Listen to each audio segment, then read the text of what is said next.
Okay, let's do this. Matthew chapter 5, verse 48. Let's read. It says, "Be ye therefore perfect, even as your Father which is in heaven is perfect."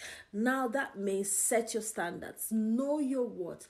As a Christian, as a leader, you need to set your standards and respect your own standards, because what you accept, you cannot change. You have to know your value, set your personal principles, set your goals, and go according to them. You are the first to respect your standards and respect your principles before you expect somebody else to respect it.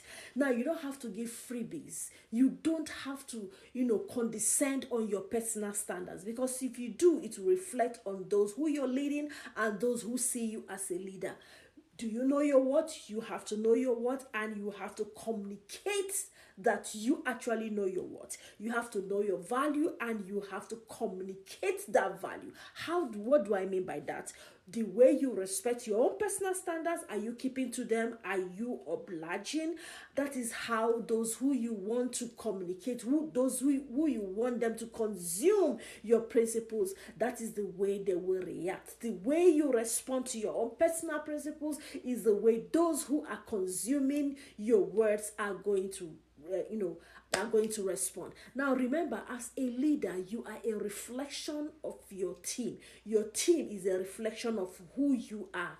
A leader who is not setting standards, or who is not setting example, or a leader who is moving, walking, and people are not following him or her behind, you're just taking a stroll. You are not leading. Leadership means that you have to display and consume your own personal principles before somebody else will take it, will consume it. Now they say that strategy plus execution is equal to success, right? That is what is commonly accepted. But I'll tell you that it doesn't work that way. Strategy plus who knows what, who is responsible for what inside that strategy, then plus execution, who is executing what in that strategy. Now, for example, if two people are preparing a dish and they are not communicating, and they don't know who, who is to put what ingredient. Now they say too many cooks spoil the broth, isn't it? That's what it means.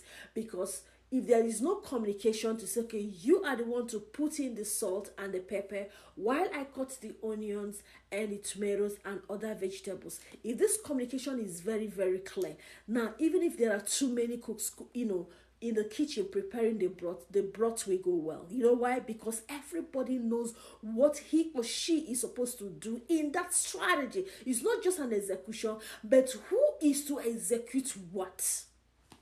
The same thing, if you're leading and you have your standards laid out, you have the principles laid out, now you want to carry out a strategy, now you want to execute a project, and then you have a strategy, and then of course you want to execute. Who is responsible to execute what? That is why when two people own a dog, the dog dies. Do you know what? Because this other owner will think, oh, I thought you fed the dog. Another person will say, oh, I thought you fed the dog. And then the dog dies because nobody fed the dog. The dog dies out of hunger. So while you are having your strategy, while you want to execute your strategy, make sure you define who owns what in that strategy. And as a leader, as a Christian, then make sure you follow up and make sure that that strategy is executed as planned, as discussed, as one team. That's what the Bible means by be therefore perfect, even as your Father which is in heaven is perfect. When God created the world, he gave everybody their assignment. You, the man, you are the head. This is what you're supposed to do. You, the woman, you are the helper. These are your own specified assignments. Children, these are your specified assignments. Servant, this is your specified assignment. You need to be perfect. So as Christians, because God has said that we are like gods, we also need to be perfect in our strategy, in our execution of the strategy. If these things are not perfect, meaning if they are not defined, success is far. And this is where most of us Christians will turn back and start blaming the devil. will think, okay, the devil did this, the devil did that. It's not the devil. It's because we have neglected the single point there, which is called perfection. Perfection is not the absence of error. It is because some tiny details were overlooked. The I's were not dotted, the T's were not crossed. Those are the little foxes that spoil the vine, according to the Bible. Now I'm admonishing you today that is listening, and at the same time I'm reminding myself, be ye perfect. Shalom. And I'll see you in another podcast. Remain blessed.